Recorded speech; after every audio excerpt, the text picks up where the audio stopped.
Olá, minha gente, tudo bem? Conforme combinado, estamos aqui hoje, mais uma terça-feira, hoje 24 de janeiro de 2023, né? Nós estamos ainda no Janeiro Branco, falando sobre saúde mental. Então, hoje nós vamos falar sobre síndrome de burnout ou síndrome do esgotamento mental, né? Essa síndrome, ela é um distúrbio emocional, né? Que desencadeia os sintomas são muito parecidos com os sintomas da ansiedade e da depressão. Por isso, só quem faz esse diagnóstico é um psiquiatra, um psicólogo, né, que vai ver só a terapia adianta, vai ter que entrar com medicação, porque às vezes os sintomas se embolam. E às vezes você está achando que está com uma coisa, e aí é o que eu falo, vem um combo, né? Um transtorno nunca vem sozinho, ele sempre vem acompanhado de outros e a gente precisa estar sempre atento ao mínimo sintoma que você está tendo, né?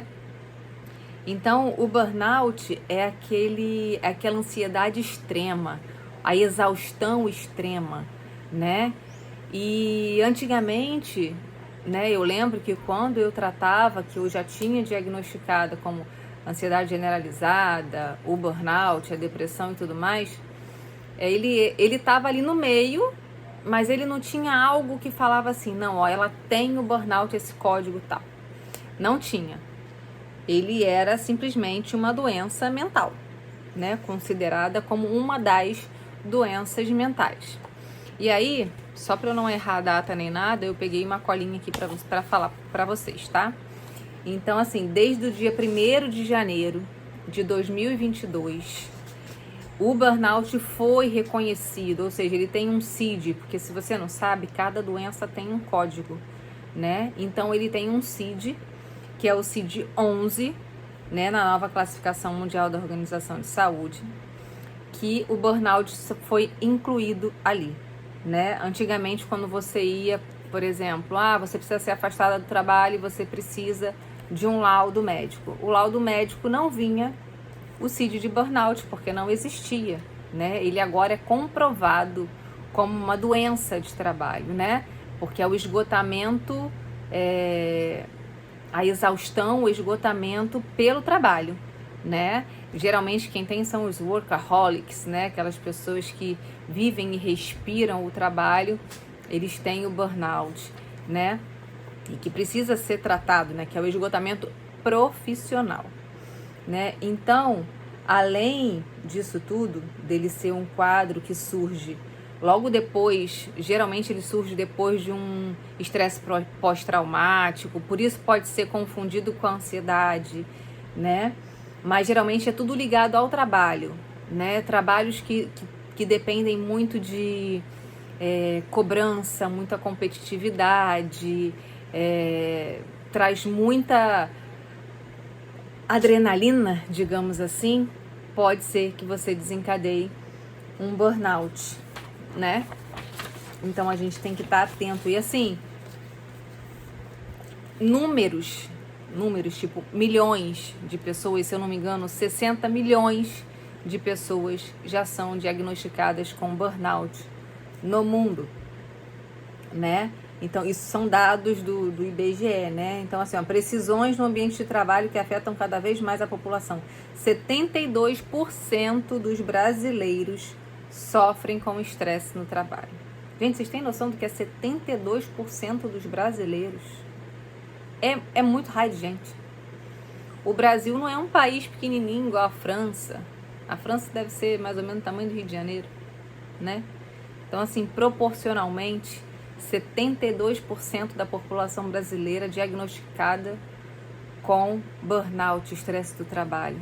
Isso é muito sério, né? E que precisa ser tratado. Não estou falando que você precisa se afastar do seu trabalho para tratar o burnout. Não, você pode continuar trabalhando, só que você precisa de um amparo, de um apoio, de uma ajuda psicológica, psiquiátrica, de uma equipe multidisciplinar muitas vezes, né? Para você poder se cuidar bonitinho. E quais são esses sintomas do burnout? Veremos. Os mais frequentes, existem dois, a gente separa em sintomas emocionais e sintomas físicos. Os sintomas emocionais desse colaborador vão ser o cansaço mental, o isolamento, a alteração repentina de humor, sentimento de derrota, desesperança, sentimento de incapacidade, sentimento de frustração e negatividade. Então, às vezes você vê aquele cara que você olha para ele e fala assim, caraca, ó, quero chegar lá, ó, fulano tá aqui, você é igualzinho. E de repente o cara muda. E como assim? Fulano mudou de repente? Ele era de um jeito, agora tá de outro. O que será que tá acontecendo? Então, às vezes a gente de fora enxerga e ele não. Então é importante você de repente chegar a pessoa e falar assim, o que tá acontecendo? Você tá estranho essa semana? Vem cá, vamos conversar. Não é porque de repente ele é seu chefe, você é subordinado, que você não pode, né? Se você tem, eu sempre tive abertura para chegar e conversar, tanto de você para ele, como para saber dele também, né? E os sintomas físicos, dor de barriga, cansaço extremo, dor de cabeça, redução de apetite, pressão alta. Às vezes você fala assim, eu tô hipertensa. Não, você não tá hipertensa. E isso é por conta do burnout ou da ansiedade generalizada.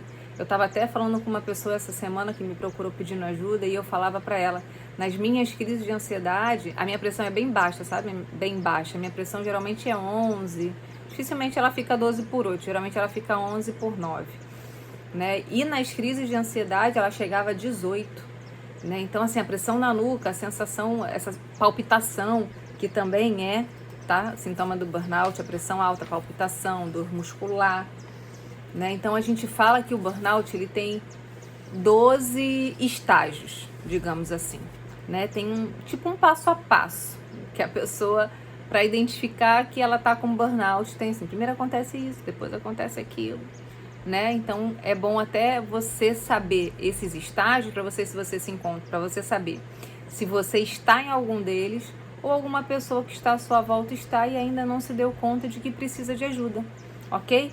Então, assim, o primeiro estágio do burnout é a pessoa precisando de aprovação. Ela é boa naquilo e tal, mas ela precisa que os outros falem que ela é boa. Não, você é bom. Não, você conseguiu. Não, tu tá melhor do que todo mundo. Ela precisa daquela aprovação. Não, isso que você fez tá perfeito. Não, mas tem certeza? Não, isso tá perfeito. Ela precisa daquela aprovação. O segundo estágio é incapacidade de se desligar do trabalho. A pessoa não desliga. Tirou férias, desliga do trabalho. Não, ela tá ali no grupo ali, ó, não sai do grupo e tá ali vendo tudo que tá acontecendo. A meta já foi batida, digo isso por mim, tá, gente, que era bancária. A meta foi batida, como é que tá, gente? Como é que veio a meta o mês?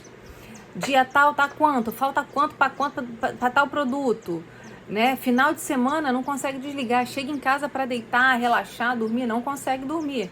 Quer pegar ali, quem tem acesso então a computador, pega o computador, vai olhando e vai falando, fulano, e aí, como é que foi que não sei o que não? Porque a gente já tava pensando aqui numa estratégia pra gente chegar em tal coisa amanhã, o que você acha?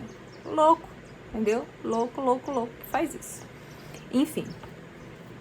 E aí tem negligenciar as necessidades pessoais, né? A pessoa se negligencia, quase que a palavra não sai.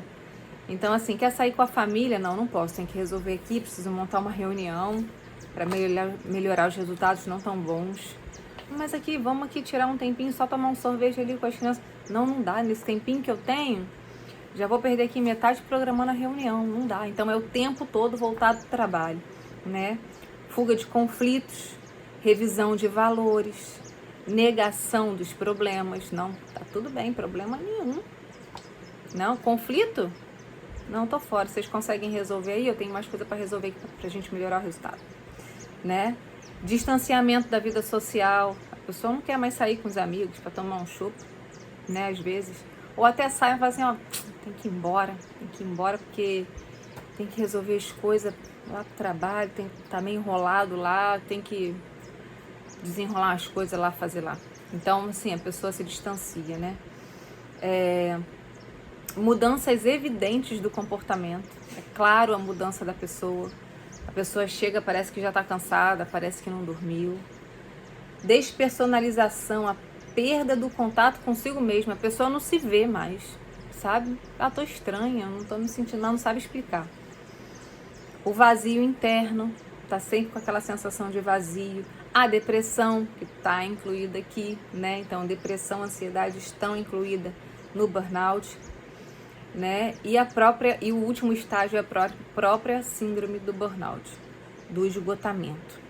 Eu vou dividir um pouquinho o vídeo, só para não ficar muito longo e ficar cansativo, tá bom? Agora eu já falei dos estágios, já falei dos sintomas e vou falar mais algumas coisinhas, ok?